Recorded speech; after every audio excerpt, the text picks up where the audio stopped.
Hi there, and welcome to Jam Advertising and Marketing's next webinar. And thank you for watching any others that you have watched, and thank you for those who share them. I really appreciate your support. Today's topic is on reviews, Google and Facebook reviews. So there's a few points to remember when it comes to reviews. Firstly, they're actually out of our control.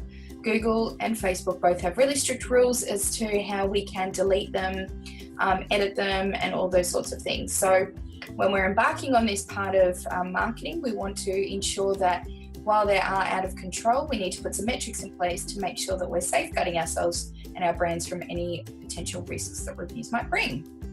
So with that out of the way, let's talk about how to generate some reviews. So when you think about your own buying behavior now on Google, particularly when you Google a new business that potentially you're looking at engaging with, or let's say a restaurant that you're looking at going to, you will probably firstly look at a Google review.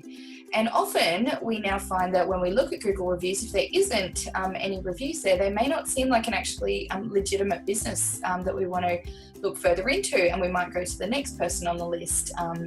It's appeared in your search results. So it's a really interesting change to the way that we're approaching buying and the way we're approaching engaging with a new business or service. So it's definitely something to think about for your own business and how to approach your Google reviews. They are public, as you know. So the way to do that and to engage with your clients and people who have been at your services is to incentivize them potentially with putting up a review. A lot of people do Google reviews because they genuinely feel passionate about sharing their experiences. So TripAdvisor is a great example of that, where people want to actively participate in a community that talks about travel. But often people won't think to do Google reviews if it's been a service that they might have just taken for granted or just expected that a good job would be done. So we often have to ask and adding a little incentive. So if you have, say, a regular appointment or a regular service that you offer a particular client, maybe offering them a discount of $30 off their next service might give them an incentive to do a Google review. So that's always an option. Saying that they can potentially win some gold class tickets with, each month you're drawing a group of people who have given you a Google review. It's important to say to them, we don't expect a 5-star review. We expect you to be honest about your dealings with our company. But at the same time, if they've had a positive experience with you, you're going to be more likely to ask them to do a Google review or a Facebook review for you. So just think about some different ways that you could potentially incentivize people, your clients and customers, to do a Google review with you. Same with Facebook.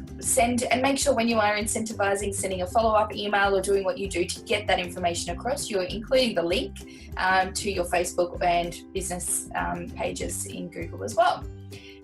So it's always really important to see if we can incentivize and encourage people.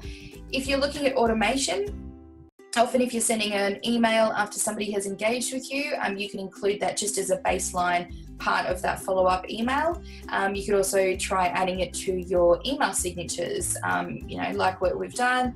Do you value our service? We'd love for you to talk about it. So there's a lot of different ways that you can include that in your communication. If you're asking for feedback in feedback forms that you physically send clients, again, that's an opportunity to do that. So just think about where you can inset that into different parts of your business.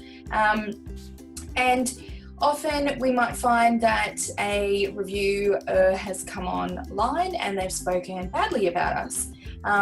And maybe they're not putting in the full information, and maybe they are being quite vindictive or nasty about how they're reviewing your business. So there's a few ways that we need to handle that as well. So firstly, don't try and delete it. Don't try and remove it. It won't happen unless they're being particularly nasty and breaking the rules of Google and Facebook, which is, being using profanities, using racial slurs, any, bad things pretty much. Not just bad things about your service, but actually just generally humanly bad things.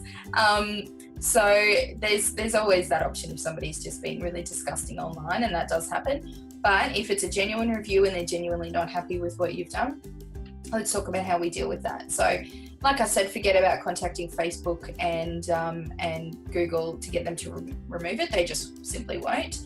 So what we need to do is then control the situation. So what I suggest is you go online, let's say a Facebook review's come up, and you acknowledge that person. So you say something like, thank you for your review. We're disappointed to hear that your service didn't meet the expectations that we have within our own team. We strive hard to provide excellent client service to every person who comes through our doors. So we're disappointed to hear that hasn't occurred in this instance.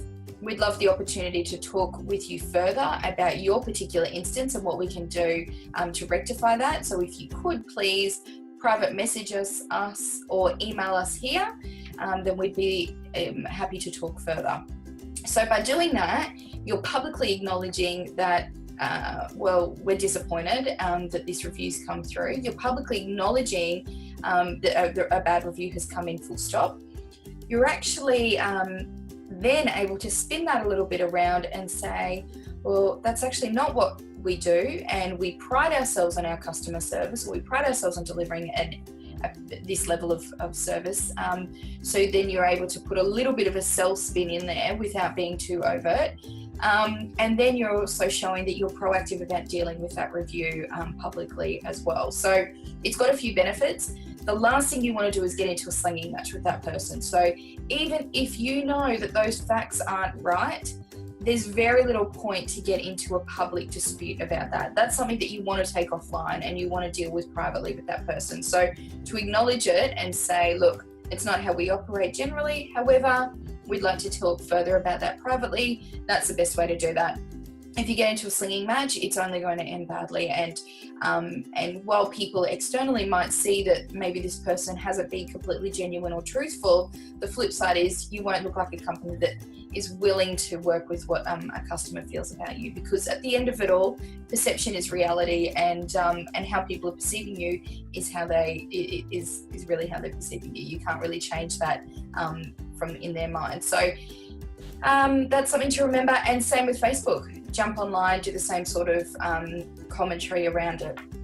On the flip side, when you get positive reviews, surprise and delight those people. So I like to talk to people and say, thank you so much for that review. We're so thrilled that you had such a wonderful experience, and we look forward to welcoming you back within our business soon. Or you can write to them offline if you have their details and say, we really appreciate that you gave us such a positive review, and as a result of that, we'd like to send you a $20 event cinema voucher to say thanks. So there's different ways that you can do that. Then that person's obviously going, oh wow, I didn't expect that. That's wonderful. And then that extra element of love for your brand continues and grows stronger. So that's just a few things I want to talk to you about in regards to your reviews. So incentivizing people to do a review, surprising, delighting when they give you positive reviews.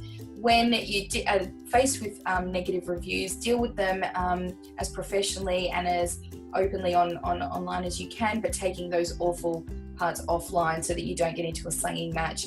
And just know that above all, if it's a nasty review, you won't be able to change it. So figure out a strategy to work best with how you approach those. And what I say about that is agree on that internally as well, so that if you've got a few people managing those social media accounts and your online advertising, make sure that everybody's on the same page when it comes to dealing with those reviews and how to respond, so that you've got that consistency across your business. And on that note, I will leave it at that. And as always, if you would like any more information, please feel free to contact me, jam@jamadvertising.com.au. And I'm always happy to send through the notes from these webinars as well. And thanks very much for your support. Thanks for watching. Bye.